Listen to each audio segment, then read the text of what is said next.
মাছ পালো এইয়া এইয়া এই বামালে দলিয়াই দিছো ধৰ ধৰ ধৰ বুঢ়াই মাছ একজনী কাই মাছ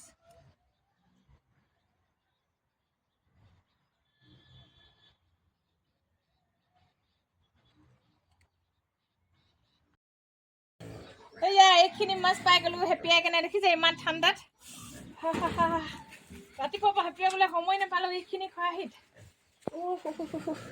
কি মজা লাগিলে মাছ ধৰি আজি খামহে খাম এইডাল পালোঁ এইডাল দলিয়াই দেখুৱাইছিলোঁ নহয় ইমানখিনি পাই গ'লো মাছ হেপিয়াই কেনে এইয়া এই ডাঙৰ গৰৈটো